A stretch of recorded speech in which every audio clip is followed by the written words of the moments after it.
Bismillahirrahmanirrahim. Assalamualaikum warahmatullahi wabarakatuh. Selamat pagi anak-anak. Apa kabar semuanya? Mudah-mudahan kita semua senantiasa diberikan kesehatan dan dilindungi oleh Allah Subhanahu wa taala. Ibu harapkan kalian tetap semangat, tetap konsisten dan tetap disiplin walaupun kita belum bertatap muka secara langsung dan masih mengikuti kegiatan secara virtual. Baik anak-anak, sebelum kita belajar, mari kita membaca doa terlebih dahulu. Bismillahirrahmanirrahim.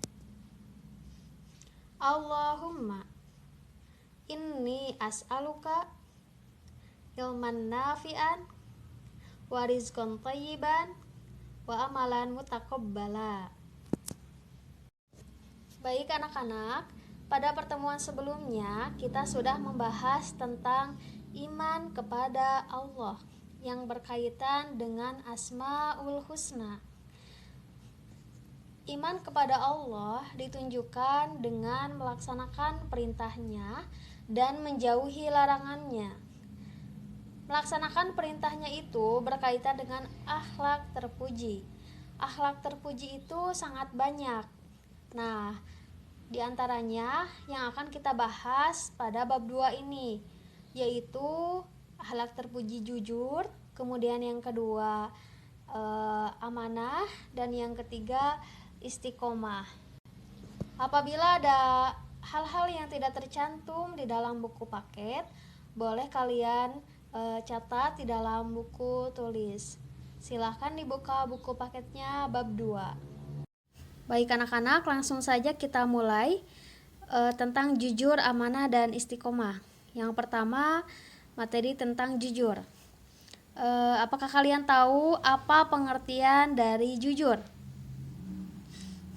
Ya, jujur itu mengatakan sebenarnya atau perkataan kesesuaian antara perkataan dengan perbuatan. Nah, sebelum kita membahas lebih jauh, mari kita sama-sama merefleksikan diri. Pernahkah kita berbohong? Terus, mengapa kita berbohong? Sejak kapan kita mulai berbohong? Siapa yang pertama kali mengajari berbohong? Kemudian, pernahkah mencontek dan mengapa? Coba kalian jawab setiap pertanyaan yang ada di sini. Merefleksikan kira-kira dari semenjak lahir sampai sekarang, apakah kita berbohong, apa alasannya seperti apa, terus pernah mencontek atau tidak gitu. Nah, ini kantin kejujuran ya. Kejujuran itu bukan hanya dalam sekedar berkata-kata dalam ucapan, tapi juga dalam bersikap. Dalam sebuah kantin di sekolah misalkan, tidak ada penjaga warungnya. Di situ setiap siswa diuji mana yang jujur dan tidak jujur, menyimpan uang sesuai dengan banyaknya makanan yang dia beli. Kira-kira kalau kalian di sekolah ada kantin kejujuran, kalian akan jujur atau tidak? Nah, kita merefleksi lagi ya. Bagaimana perasaan kita setelah berkata jujur atau berbohong kepada orang lain? Bagaimana perasaan kamu jika orang lain tidak berkata jujur kepadamu? Bolehkah kita menyembunyikan kebenaran atas suatu hal yang sudah kita ketahui? Nah, anak-anak, ketika kita mengetahui orang lain berbohong atau tidak jujur kepada kita, tentunya kita merasa kecewa kan? Nah, sama orang lain juga. Kalau kita berkata bohong atau tidak jujur, orang lain juga merasa kecewa. Terus, ketika kita berbohong atau tidak jujur, tidak tenang kan? Pasti ada perasaan gelisah karena takut ketahuan gitu kalau kita tidak jujur. Nah, kejujuran itu diantaranya berkata bohong, mencontek.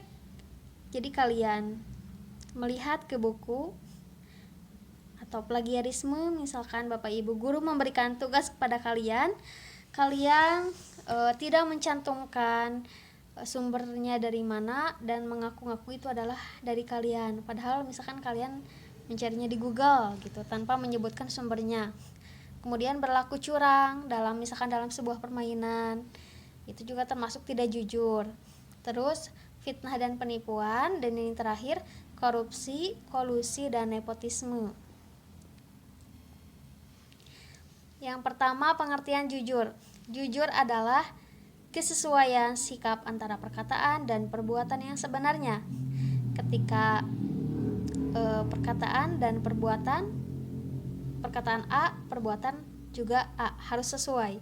Tidak boleh perkataan B, perbuatan A misalkan. Tidak sesuai kan? Jadi harus sama, tidak dilebihkan dan tidak dikurang-kurangi. Kemudian dalil tentang jujur, Quran surat Al-Baqarah ayat 42. A'udzubillahi minasyaitonirrajim.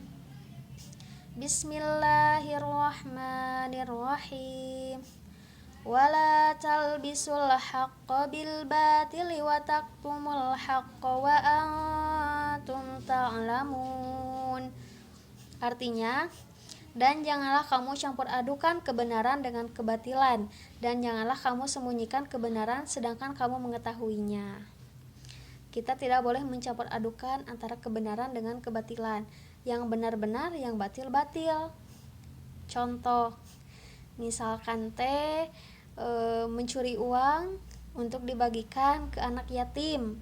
Mencuri uang itu adalah batil, dan membagikan kepada anak yatim itu adalah kebenaran. Tidak boleh dicampur adukan, karena kebenaran dan kebatilan itu tidak bisa dicampur adukan ya, sesuai dengan Quran surat Al-Baqarah ayat 42. Hadis tentang jujur. Bismillahirrahmanirrahim. An Abdillah bin Mas'udin anin Nabi sallallahu alaihi wasallam qala innas sidqa yahdi ilal birri wa innal birra yahdi ilal jannati. Rawahul Bukhari. Dari Abdullah bin Mas'ud, Rasulullah Shallallahu alaihi wasallam bersabda, sesungguhnya jujur itu membawa kepada kebaikan, dan kebaikan itu membawa kepada surga. Hadis riwayat Bukhari. Nah, berdasarkan hadis ini jelas bahwa ketika kita jujur, kita akan masuk ke dalam surga. Hikmah atau manfaat perilaku jujur. Yang pertama, mendapatkan kepercayaan dari orang lain. Kalau kita jujur, orang juga akan percaya. Tapi kalau kita tidak jujur, orang juga tidak akan percaya. Itu ya. Ingat, orang bohong tidak akan dipercaya sekalipun dia benar. Tuh, misalkan orang yang sering berbohong, tiba-tiba dia mengatakan kebenaran, orang-orang di sekitarnya tidak akan percaya karena dia sering berbohong. Istilah kalau zaman sekarang itu seperti prank ya. Kalau terus yang kedua, mendapatkan banyak teman, dan yang ketiga mendapatkan ketentraman hidup. Kan kalau kita berbohong pasti tidak tenang kan, merasa gelisah gitu ya. Yang kedua, amanah. Amanah itu merupakan komitmen di dalam diri. Kita harus menerapkan ke dalam diri, menerapkan kesadaran. Kita harus berlaku amanah ya. Definisi amanah. Amanah artinya terpercaya atau dapat dipercaya. Amanah juga berarti pesan yang dititipkan dapat disampaikan kepada yang berhak menerimanya. Amanah itu juga bisa berkaitan dengan hak-hak terhadap Allah seperti sholat, zakat, puasa, berbuat baik kepada sesama, dan yang lainnya. Ingat, orang yang melaksanakan amanah berarti dia adalah orang yang bertanggung jawab. Sebaliknya, kalau orang yang tidak melaksanakan amanah berarti dia tidak termasuk orang yang bertanggung jawab. Nah, di sini amanah dan tanggung jawab itu juga berkaitan dengan kepemimpinan seseorang. Ketika seseorang sudah terpilih menjadi seorang pemimpin, maka atau wakil rakyat, dia harus menanggung amanah dan tanggung jawab yang besar. Di sini dalilnya Quran surat An-Nisa ayat 58. A'udzubillahi minasyaitonirrajim. Bismillahirrahmanirrahim. Innallaha ya'murukum an tu'addul amanati ila ahliha. Sesungguhnya Allah menyuruh kamu supaya menyerahkan segala jenis amanah kepada ahlinya atau yang berhak menerimanya. Nah, yang di bawah juga Quran surat Al-Anfal ayat 27. Orang amanah dipercaya orang lain. Tuh hikmah dari kita menyampaikan amanah itu, kita dipercaya oleh orang lain. Macam-macam amanah. Yang pertama, amanah terhadap Allah dengan cara melaksanakan perintahnya dan menjauhi larangannya, atau disebut dengan takwa dalam Quran surat Al-Anfal ayat 27. Di sini Ibu akan bacakan artinya. Wahai orang-orang yang beriman, janganlah kalian mengkhianati Allah dan Rasul, dan juga janganlah kalian mengkhianati amanat-amanat yang dipercayakan kepadamu sedangkan kamu mengetahuinya. Tuh, jangan berkhianat. Wahai orang yang beriman, janganlah berkhianat, kata Allah kepada Allah dan juga kepada Rasul. Terus amanah kepada Allah itu bisa kita lakukan dengan cara apa? Dengan cara sholat, puasa, zakat, haji, sedekah, berkurban, dan lain-lain. Sedangkan amanah terhadap sesama manusia, kita bisa melakukannya dengan menyampaikan apabila dititipi suatu barang, dititipi pesan ataupun uang kepada yang berhak menerimanya. Misalkan kalian dititipi sebuah barang oleh teman, kalian harus menjaganya dengan baik, tidak menggunakannya ataupun bahkan sampai menjualnya gitu ya. Nah, ini dalilnya Quran surat An-Nisa ayat 58. Sesungguhnya Allah Subhanahu wa taala menyuruh kamu untuk menyampaikan amanah kepada yang berhak menerimanya. Nah, ini lihat di sini digambar dititipi barang atau uang oleh siapapun, kita harus menjaganya dan menyampaikan kepada yang berhak menerimanya. Terus ketika misalkan dijadikan pemimpin apapun, pemimpin suatu kelas, pemimpin kelompok, ketua RT, ketua RW, menjadi gubernur, bupati, bahkan menjadi seorang presiden, kita harus menjaga amanah kita. Menjaga amanah dengan menjadi pemimpin yang baik, pemimpin yang amanah, yang mencintai rakyatnya, yang melaksanakan tugasnya dengan baik. Di sini di dalam sebuah hadis dari Ibnu Umar, Rasulullah Shallallahu Alaihi Wasallam bersabda, setiap kalian adalah pemimpin dan akan dimintai pertanggungjawaban atas kepemimpinannya. Seorang kepala negara adalah pemimpin dan akan dimintai pertanggungjawaban perihal rakyat yang dipimpinnya. Kita semua adalah pemimpin dan kita akan dimintai pertanggungjawabannya di akhirat nanti, ya.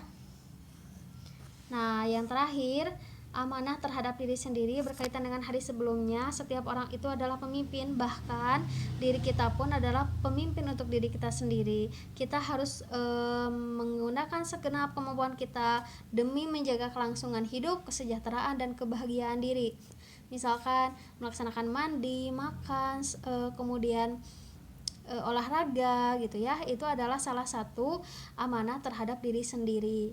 Di sini dalilnya Quran surat Al-Mu'minun ayat 8, dan artinya dan sungguh beruntung orang yang memelihara amanat dan janjinya.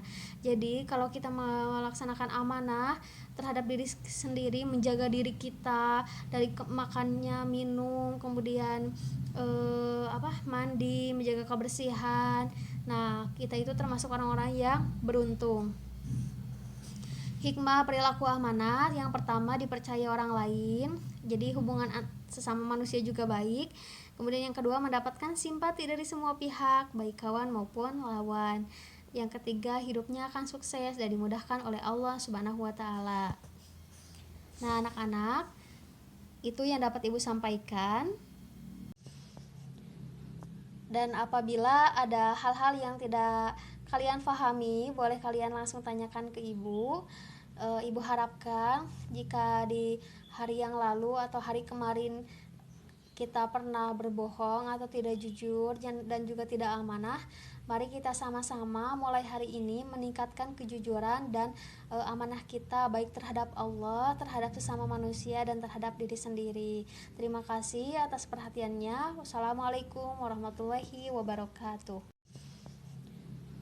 Dan apabila ada hal-hal yang tidak kalian pahami, boleh kalian langsung tanyakan ke ibu.